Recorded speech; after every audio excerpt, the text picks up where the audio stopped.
An shafe shekaru da dama da samun ci gaba ta fuskar ilimi da kuma ci gaban tattalin arziki a ƙasashen duniya. To amma a nan Najeriya a iya cewa har yanzu jiya yau. Duk da dai masu ruwa da tsaki na bayyana cewa hakan na faruwa ne sakamakon bullar annobar corona tun a shekarar 2019 wadda ta yi wa ɓangarori da dama mummunar illa. Ko ina makomar ilimi da kuma yara masu tasowa a ƙasar nan matukar aka ci gaba da tafiya cikin wannan ƙalubale? Comrade Bello Basi Fage mai sharhi ne kan al'amuran yau da kullum. Ita gwamnatin tarayya ta kashe ilimin jami'a. Gwamnatocin jihohi sun kashe ilimin sakandare. An bawa local government ta gama da ilimin primary. Shi yasa muke kyankyashe al'ummar da ita kanta bata san kanta ba.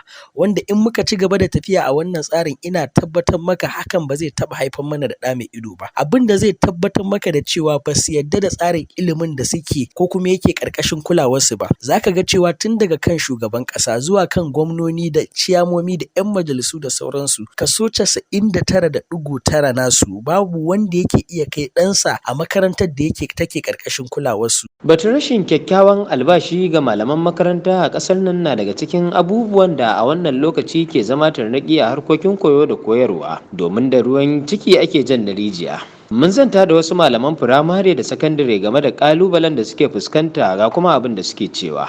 Sautari kayan aiki yakan zame wa malamin makaranta wahala wanda akwai abubuwa da dama waɗanda ana bukata a makarantu amma sai su gagara wanda gwamnati ya kamata a ce ta taimaka ta kuma wannan ta duba tsarin abun. Sannan idan muka duba bangaren kanin kanmu mu malaman makaranta wanda za a ga albashinka bai ta kara karya ba, idan ka je abinci ma ta kai ne da yanzu malamin makaranta sai dai biya bashi ya karɓo wani ba zai ma biya shi ainihin bashin ba. Gaskiya albashi ya yi kankanta wanda mutum zai gudanar da gidansa a yau an tashi daga makaranta ka koma gida maimakon ka tsaya ka yi nazarin abin da ka koya wa yara gobe a'a sai dai nazarin me za ka samo iyalanka su ci gobe. Ta illa littattafai za a kawo ba za a kawo mana sauran littattafai ba iya waɗanda ake da interest akan su kawai su za a kawo abin da ya shafi English, Maths, Basic Science sauran kuma sai dai malamai su za su ta ciko ya za a yi hanyar da za su bi don su sami tafan da za su yi amfani da su. Wannan yana ba da naƙasu sosai akan abin da ya shafi harkar koyo da koyarwa. Hausawa kan ce ilimi gishirin rayuwa. Kuma tunda kowa ya yarda da wannan magana me ya kamata a yi don kawo ƙarshen ƙalubalen ilimi a ƙasar nan? Dr. Idris Salisu Rogo malami ne a tsangayar ilimi kuma masanin halayyar ɗan adam a Jami'ar Bayero da ke nan Kano. Ya fayyace ƙarara hanyoyin shawo kan matsalolin da suka dabaibaye harkokin ilimi a ƙasar nan. Mataki na farko da za a yi a gyara ilimi wanda ya fi komai muhimmanci shine a inganta rayuwa da walwala ta malamai.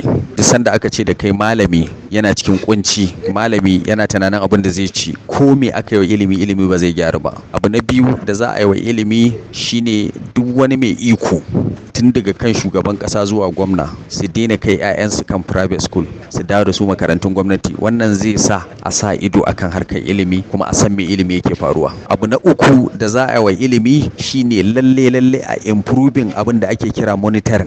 Educational monitoring a Najeriya ya samu matsala. A arewacin Najeriya jihar Jigawa ita ce jihar da tafi kowace jiha educational monitoring saboda sun samar da wani unit da ake kira SEMO wato State Education Inspection and Monitoring Unit. Wannan SEMO din shi yake bibiya domin duk inda ka kai da kwararrun malamai da wadatattun malamai matukar baka bibiyar su kana sanin me suke ya ake to lallai kana cikin matsala. Batun ilimi dai batu ne mai girman gaske da ya kamata a ce gwamnatoci ba su ɗauke shi da wasa ba kasancewar an haƙaƙe cewa shine gishirin rayuwa.